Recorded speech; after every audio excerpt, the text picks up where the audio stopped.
Ora, boa noite a todos.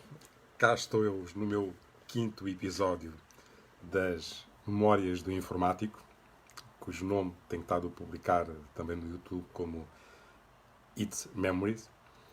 E vamos começar no ano 1984, 85. E para quem está a apanhar pela primeira vez, tenho estado a fazer uma retrospectiva desde os anos de abril de 1980, que foi quando eu comecei a trabalhar na informática. Quem quiser perceber o que é que aconteceu entretanto, é ver no meu canal no YouTube António Mendes e Memórias no Informático. E estamos, como disse, em 1984, 85, quando eu estou na Propan. Mas antes, queria só, porque isto é um documento que eu encontrei no meu baú, como já tentado a reparar, vou sempre encontrar qualquer coisa. Isto é um documento de 2 de novembro de 1981. Estava eu na entrada há pouco tempo na Empel. E este documento o que é? É para uma empresa chamada Landry. Não sei se vocês se lembram na altura, os mais velhotes, que era a empresa que vendia e começou a vender os Spectrums, mas este era o antecessor do Spectrum. Era o ZX81, o Sinclair. E então aqui estou a enviar o meu cheque de 14 mil escudos à Landry na aquisição do Sinclair ZX81. Foi comprado às peças, no jornal, no publicidade que eu vi na altura do Diário de Notícias, salvo erro. Curiosamente, até à data, eu não sabia o que é que tinha feito deste ZX81 e soube há pouco tempo, quando comecei a fazer este meu primeiro episódio, que o tinha vendido ao Francisco Santos e espero que ele ainda o tenha hoje. Gostava imenso que ele pudesse mostrar numa foto no Facebook e pudesse partilhar comigo se ainda o tem.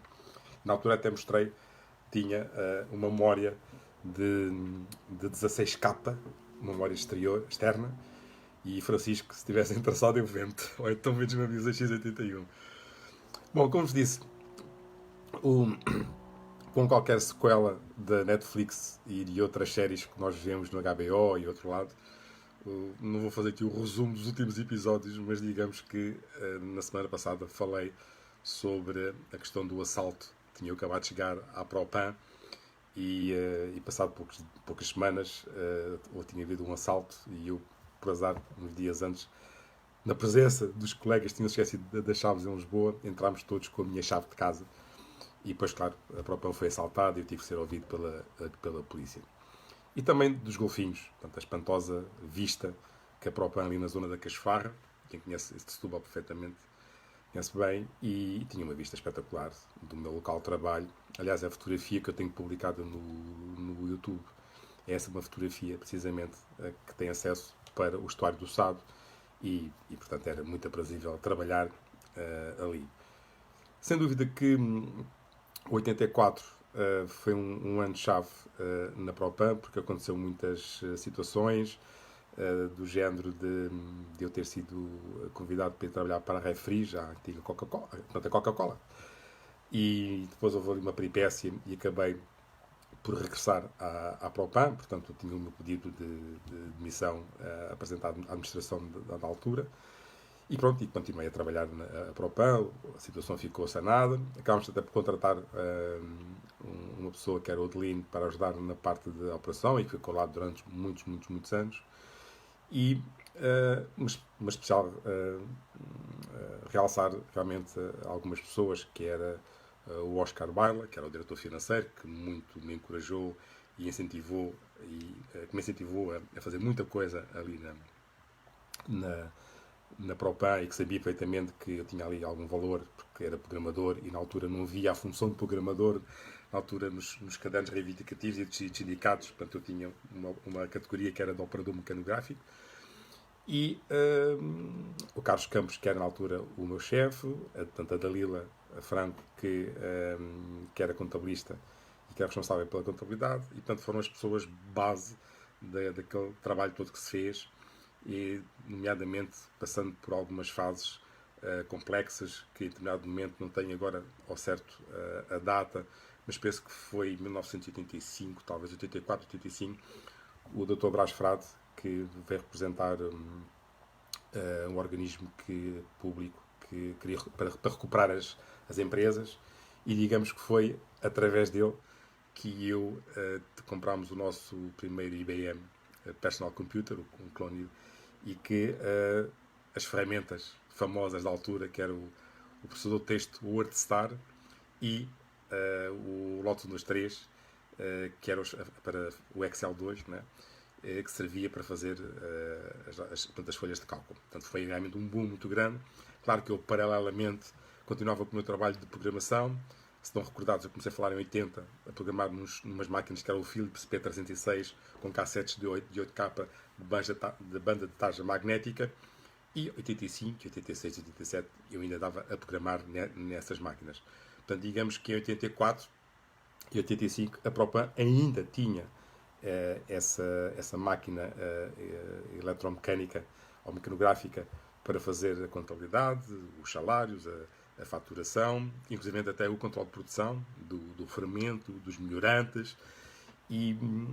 Mas paralelamente continuava a andar. Cheguei a dar cursos de COBOL, cheguei a programar um Schneider com dois drives de disquetes 128K, salvo erro. Na altura era incrível o pessoal da Regis Conta, com que eu lidava bastante, que eram os técnicos, e que eram máquinas, enfim, não é que tivessem muitas avarias, mas muitas vezes passavam por lá por cordialidade até para tentar resolver alguma questão que houvesse, e dar a imagem da Regis Conta, que na altura tinha um peso muito grande, aquela máquina. E houve um dia, havia um técnico com quem eu me dava mais, que era o Gonçalves, que saiu da Regis Conta e, passado umas semanas, veio ter comigo. Ao menos, vem trabalhar comigo, pá, vamos ser sócios aqui de uma empresa, já viste quanto é que custam os computadores? Talvez as pessoas não tenham a ideia, mas na altura os computadores eram caríssimos, com duas drives de disquetes ou com um disco de 20 megas, né? Os computadores custavam, talvez em dinheiro de hoje, 2.000, 3.000 euros, portanto eram caríssimos. E ele uma vez mostrou um fax que tinha recebido de uma empresa de Taiwan, onde ele tinha acabado de comprar 4 PCs com discos de 20 megas e com uma unidade de disquetes por 90 contos. Nunca mais me esqueci, um número redondo, 90 contos. Comprou 4 e eram máquinas que se vendiam por 4, 5, 6 vezes mais. Portanto, estávamos no início do boom e realmente as margens não se compara com as margens que é hoje da venda do hardware, que hoje ganha-se dinheiro nos serviços, né?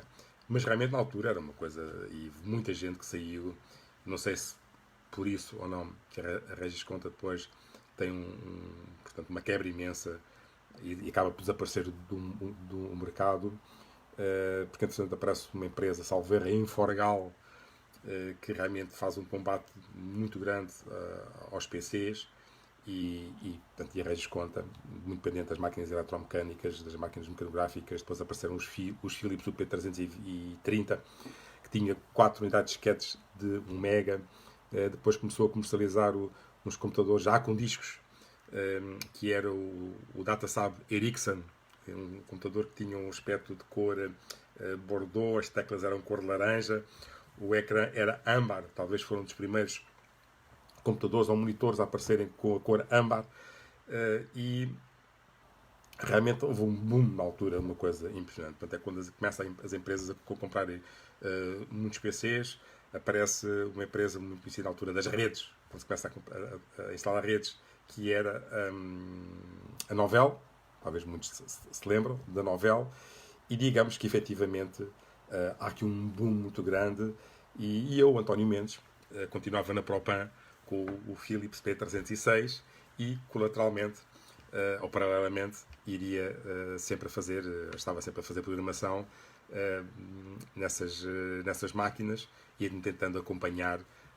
tecnologicamente, porque esse era um dos problemas que tinha na altura na Propan e com o Oscar Bala, que ele sabia perfeitamente e tentava também no seu esforço possível a haver um upgrade tecnológico, porque a Propan estávamos em 85 e ainda continuava a ter tecnologia de 5 anos atrás, 6 anos atrás, e portanto é preciso dar ali um pulo. Só que, entretanto, a Propan é adquirida por um grupo australiano, o grupo Burnsfield, e aí começa a haver uma ideia então de talvez era aqui um momento para que finalmente o António Mendes não saia da Propan, porque, enfim, era assediado, entre aspas, para muitos trabalhos e ganhava-se muito dinheiro por fora, como eu já mencionei aqui há umas semanas atrás, e era a tentação muito grande. Mas o ambiente, sem dúvida, que na Propan também era bastante bom, e com a compra da Propan pelos australianos da Burnsfield, digamos que houve ali alguma expectativa. E curiosamente, nesse espaço de tempo, e como disse, paralelamente, eu ia sempre fazendo trabalhos, tirando cursos, e uma vez tenho uma entrevista de emprego na Inforgal, em Lisboa, nas traseiras da antiga Feira Popular, e na altura, não sei se o CEO era, o diretor-geral era Alvarez ou Álvares, já não tenho bem a ideia. Sei que era uma pessoa que tradicionalmente tinha a mania de fazer esperar as pessoas. Eu tive 4 horas à espera por uma entrevista, porque surgiu uma oportunidade em Setúbal, de ajudar a loja da Inforgal a vender software para os computadores que vendiam. A programação era o BASIC, tradicional, e consegui, enfim, não era um emprego, mas fazer um trabalho de colaboração, sempre pós-laboral, como sempre. E lembro perfeitamente quando, no dia seguinte à entrevista, fui à loja de Forgal em Setúbal, salvo erro, era perto da sede do Vitória de Setúbal, logo do Bocage, acho que tinha mais ou menos essa ideia, e emprestaram-me, ou facilitaram-me, cederam-me, nunca tinha visto, digamos que era o primeiro, não era portátil, era uma máquina teletransportada, eu dizia na brincadeira teletransportada, porque realmente era uma espécie de uma mala que tinha parecia um caixote com uma pega, que a pega é desdobrável, e a parte de cima do caixote tinha uma tampa que, ao abrir a tampa, era teclado, e à frente, o que o teclado tapava era um ecrã pequeno, com 2 unidades de disquetes e com um disco de 20 megas. Eu lembro na altura que tive de fazer um seguro de roupa, para não me roubarem, de 1000 contos na altura, estamos a falar 5.000 euros em 1985, salvo erro, era muito dinheiro, com medo que pudesse por acaso assaltassem uma casa e levassem aquilo. Ainda fiz alguns programas em BASIC, nessas máquinas da IBM, o transportável, que aquilo pesava ainda alguns 15 quilos, era muito, muito, muito pesado. E um cuidado enorme quando o punha no carro e tirava do carro, porque realmente era muito dinheiro que estava ali. O facto é que usava o computador e cheguei a vender indiretamente em, salvo erro, 2 ou 3 clientes na altura que fazia software, e portanto foi uma experiência muito, muito, muito interessante da Inforgal. Curiosamente, e abrir aqui um bocadinho agora os futuros episódios, que talvez seja aí que tudo muda na minha vida profissional, que é precisamente os australianos, quando compram a empresa, passado algum tempo, eu já não tenho ao certo se foi em 80 e finais de 85, princípios de 86, em que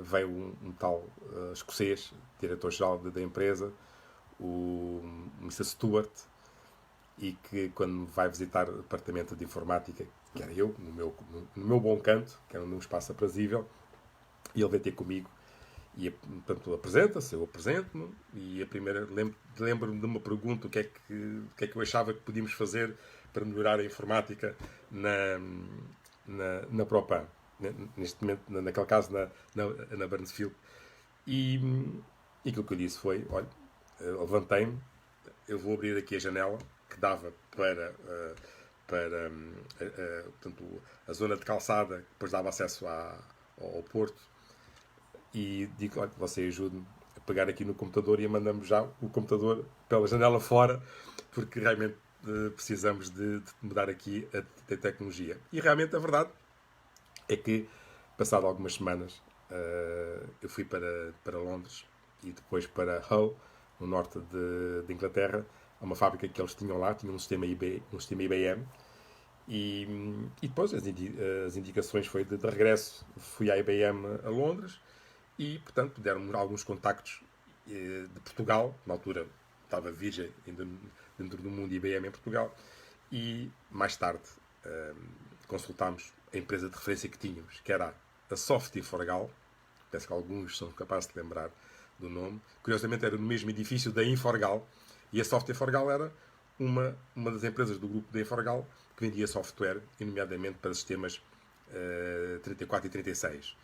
E o sistema que na altura que comprámos foi portanto, o software. Portanto, comprámos o IBM 36 e comprámos o software. Digamos que foi talvez das piores coisas que se fez na altura, e falando muito abertamente, e muita gente sabe perfeitamente isso, que comprámos o software para fazer a faturação. Só que o software que a Software Forgal vendia na altura era um software especificamente para o setor automóvel, nomeadamente para os concessionários. Conclusão, aquilo que a Propan vendia, ou a Burnsfield vendia por mês, os acumulados, em termos de números de dígitos, vendia por mês, ultrapassava o máximo que os campos de vendas anual permitiam. Tenho perfeitamente a ideia que eram 5 dígitos. Portanto, quer dizer que podia-se vender 99.999 rodas, 99.999 amortecedores, 99.999 puxadores, fosse o que fosse, que nenhum concessionário em Portugal vendia isso na altura. E durante alguns meses estivemos ali com muitos problemas. Lembro perfeitamente, e para deixar aqui algum suspense também para a próxima semana, de estar com o meu amigo Fernando Rosário, que na altura foi quando nós nos conhecemos e que colaborou connosco espero que ele esteja aqui a ouvir, na recolha de recuperar faturação para alimentar histórico. E foram muitas horas, muitas horas, todos os dias, sábados, domingos, feriados, até às 6 da manhã. E muitas vezes ficávamos à espera, porque havia uma mensagem na consola do sistema 36 que era Program Waiting for Disk Space. E ficávamos ali horas à espera.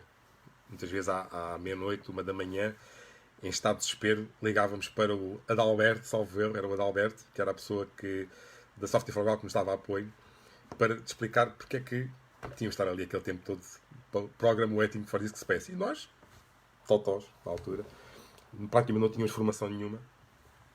E, portanto, aquilo foi uma compra muito rápida, a instalação de software muito rápida, e depois tivemos ali um stand-by de algumas, tenho ideia, uma semana, em que acabámos por eu e a minha colega Dalila íamos para Lisboa tirar um curso de 2 semanas à Software Forgal para saber trabalhar com o sistema 36. No fundo foi conhecer o sistema operativo, era conhecer as parametrizações das tabelas do software, porque realmente aquilo nos causava muitos problemas. Mas a verdade é que foi uma escola, porque também aprendi bastante, e na altura perdia-se muitas horas com coisas estranhíssimas.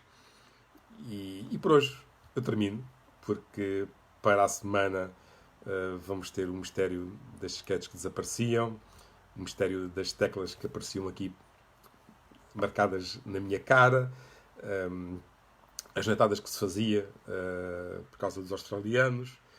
E por hoje eu fico aqui. Também não posso massacrar muito hoje, porque tive 1 hora no dentista a recuperar aqui 2 dentes e sinto aqui a boca de um pouco dormente. Foi agora ao final do dia. De qualquer maneira, obrigado pelo vosso tempo. Acho que para a semana vai ser muito divertido.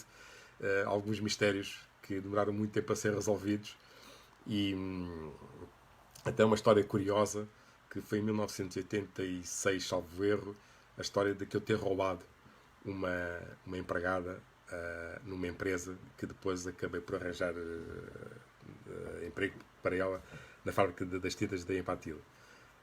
Obrigado pelo vosso tempo hoje, e espero por vocês para a semana. E quem não acompanhou isto desde o princípio, já sabe, no YouTube, António Mendes, As Memórias do Informático, ou António Mendes, It's Memories ou IT Memories. Até segunda-feira. Muito obrigado.